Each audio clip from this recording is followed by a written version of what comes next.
Hey everybody, Prepper Nurse 1 here. Today is the 30th of March. It is Thursday. I'm going to show you, the sun is up there, but it's very overcast today. They're calling for rain this afternoon, starting about 2 o'clock. It's about 11 in the morning right now. And it's about 36 degrees, I believe, right now. So, kind of chilly, but it's going to be in the 40s today, so not bad. But yeah, we're supposed to get, once the rain comes, it's not going to stop. What? There's the princess.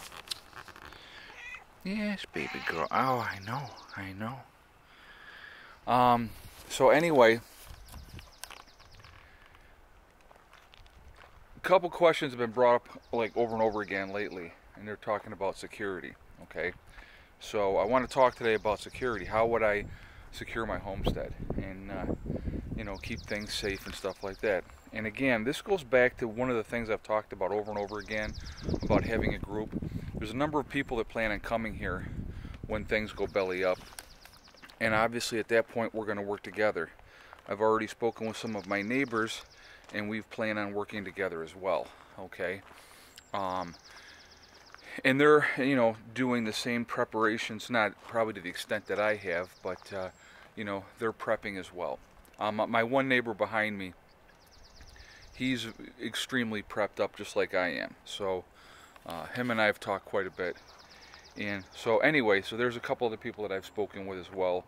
And hopefully we can coordinate some stuff and get that all on board together as well. But up in this area where I'm at, because we are isolated up in the country, up in the hills, and again, I picked my location very strategically because if to come up here, it's quite a ways up the hills, so it would take effort for somebody to come up here if they were on foot. Obviously, if they're in a car, it's not going to, or a truck, it wouldn't. But the thing is, what would end up happening is with the number of people that we would have, you would have to have somebody would have to be up all the time. I mean, that would be no doubt.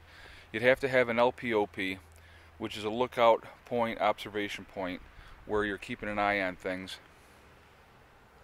And so that would definitely be something that would be very important that you would have to do. You'd have to keep an eye out at all times to keep watch. Depending on the number of people in your group, you'd break things up to, defensive perimeter, that would be a priority. That would definitely be something. You're gonna cut down trees and block roads. Depending on where you decide to do it, and depending on how many people are planning on working together, you're gonna have to really have a plan in place of what you're going to do. And that's why I've been doing a lot of talking with like different neighbors and stuff like that. And my neighbor next to me is a mechanic, so that's something that's really, really valuable in a worst case situation, because he can, be able to fix things, mechanically, which would be awesome. So anyway,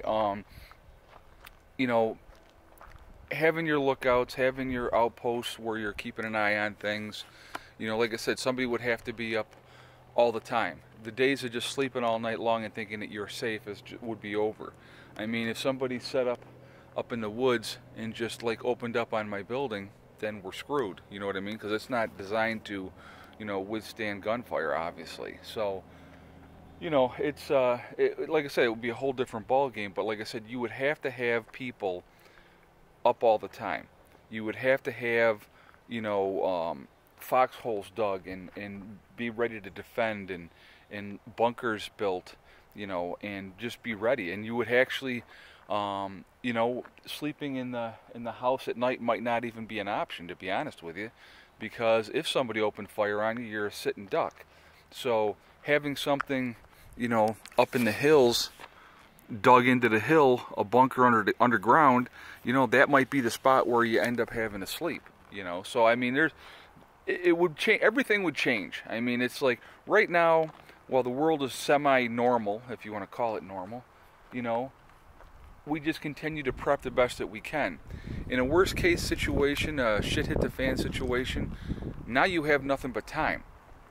you got nothing but time to figure out what you're going to do. So part of what you're going to do is you're going to gather wood to burn all winter long up here in the north, and you know, make your defensive preparations, and just try to get ready as best you can for whatever's coming down the road. I mean, I don't think initially that people would come up here. I would hope not. They're going to basically, people are going to gravitate towards towns and, towns and cities. They're going to take the path of least resistance to get there. You know, so basically, the main thing that I've always said is if a S.H.T.F situation happened, I want to lay low as long as I possibly can. Okay? Wait for my people to come to me, and then, you know, we make our game plans as we go. I mean, my camper, I can sleep 10 people in my camper. I mean, my house is big enough we could fit more people in the house if we had to. I have this outbuilding that we would just have to really button up more, but it doesn't leak, so you could be out of the rain, you know. And then I have my other little outbuilding over here. So I mean, there's plenty of places where people could go to be out of the weather to stay in if they had to, obviously. But again, you're going to want to try to keep, you know, it would be a whole different situation. It really truly would be. I mean, it's like speculating on what you would do and how it's going to go and who's going to come. You don't know. I mean, and now I've been told many times, because I put myself out here on YouTube, it makes me a target. Okay, but defensively, you know, like, here's the thing, guys.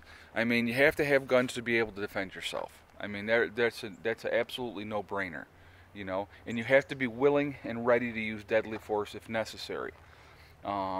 If, you know, you have a group of people that are, you know, a group of criminals, basically, you know, you're going to have, here's the thing, you're going to have people that once their drugs run out and once the booze runs out, you know, there's going to be raping, burning, and pillaging. It's basically what it's going to come down to. And you got to be willing to do what's necessary to protect your group and to keep your group alive and to keep everybody safe. And the thing is, I personally believe, if, let's say there's a group of 20 marauders, let's say, that come to you, and they're looking with bad intentions, and you meet them with deadly force, and you shoot the first 5 or 6 of them, it's going to change their attitude, okay?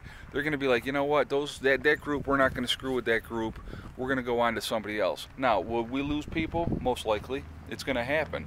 I mean, you know, it's part of life, unfortunately. It's part of what's going to happen in that situation. And, you know, that's why having everybody up to speed and having everybody working as a team is so key. And like I said, if it's summertime, you know, you need to be working on your garden, having your gardens and you know, having enough crops going, you know, with the fruit trees. It's like last year. I mean, this is a cherry tree over here. I planted another apple tree over here. I have the apple trees out front. I planted 2 pear trees and another cherry tree over here last year. And I'm hopefully going to plant more fruit trees this year, you know. I mean, that's the game plan. And so, you know, trying to get all those things done and just keep trying to put it where we can be as self-sufficient as possible. I plan on having goats. I plan on having chickens, you know, meat rabbits. You know, those are all things that I plan on doing, but it's going to have to wait a little while because I just don't have the money to do it right now. I mean, and it's, you know, it is what it is. So, you know, as we go along and we get things squared away, I mean, like I said, I've said it several times, I need to focus on my solar this year. Well, to get more solar panels, that's going to cost money. Now, I had somebody sent me an email, and they were talking about, there was on Amazon, somebody that was selling it said new 250 watt solar panels for like $400 for like 1,000 watts. But you looked at the feedback, and their feedback was only 6% positive. So I appreciate that you were thinking of me and hoping that, you know, that would be something that we could do. But if somebody's positive feedback is only 6%, I'm not buying solar panels from them. So I'll do what I have to do. So if I go ahead and buy my solar panels from the company here that I buy them from, and I'll show you. I'm not sure if I ever say the name right. It's Renergy. Okay, that's who I get my panels from. And so I may just order from them again. I don't know. I may order, somebody had given me a link for something here on the East Coast. And so I may order panels from there. So I just, as soon as I have the money, I'm going to be ordering more panels. That's my priority right now. And then once that priority's met, then we move on to the next thing. Like I said, I need to get a couple smaller buildings up. Like I said, for a goat building and a chicken coop and, and a rabbit hutch. And so those, like I said, that's not going to be cheap. But anyway, it's trying to be as self-sufficient as we can is the main goal. Working on things, and then when something happens, we deal with it from that point on. I have neighbors that have chickens down over here. There's other neighbors that I've seen sheep up here. It's like I'm always, see, here's the thing is too, I'm always looking out in and around this area. I mean, we have a dairy farm not that far away. I mean, so the guy's got a ton of cows, and so those things I'm always looking at too, looking at where resources are, who has what, and not to go and take them, okay guys? I want you to, let's be clear on that. It's not a matter of that, oh yeah, I'm going to go and I'm going to take these things from these people. It's all about bartering at that point, what you have, what can you offer. I mean, maybe people have batteries that they need to have charged up because the grid is down. Well, I can charge up batteries, so we make a trade. You give me a couple dozen eggs, and I charge up your batteries. I mean, it's as simple as something like that. But that's what it's going to come down to. Everything's going to be bartering from that point on.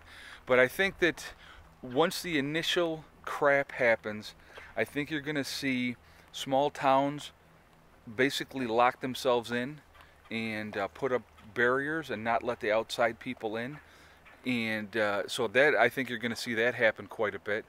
And they're going to defend it to the death, and that's what they have to do. And you're going to have groups of people with very bad intentions. I mean, if you think about what we have in our prison systems, what do you think is going to happen to those people? You think those people are going to just go out and say, hey, let's just go home and be friendly? No, they're freaking, a lot of them may. Your guys that were selling pot that got popped and are in prison, those are not bad people. They just got caught up in circumstances and the way our laws are right now. That's why they're there. But you got your hardcore element, your rapists and your murderers and your people like that. It's just, there's a lot of bad people. So good people need to survive. So good people need to stick together. I mean, I've said it over and over again. A lot of people have said that they don't even talk about prepping with other people anymore and stuff like that. And that's too bad, because like I said, guys, the only way to really truly survive an S.H.T.F situation, and I'm talking like where things are not going to be normal for years, okay? I'm not talking about, oh, it's 2 weeks and things will be back to normal. That's not an S.H.T.F situation, okay? But when you're talking 6, 8, 9 months or longer, that is, because a lot of people are going to die, period. And so you have to be able to do what's necessary to survive, to help your group survive, and that's what it comes down to. And have some thought, put some thought in it. What would I do? How am I going to defend? What are we going to do to keep everybody safe? And that's what you have to think about. And I'll tell you what, if you're underground, it's a natural barrier. It's going to be safer. You have to have ways to get out from that bunker if you have a bunker underground. You just can't have the front door because you might not be able to use the front door. So anyway, something like I said, it's something that I wanted to discuss. It's something that's been brought up several times. And so, like I said, I have a game plan. I know what I plan on doing up here. I have some things in place already.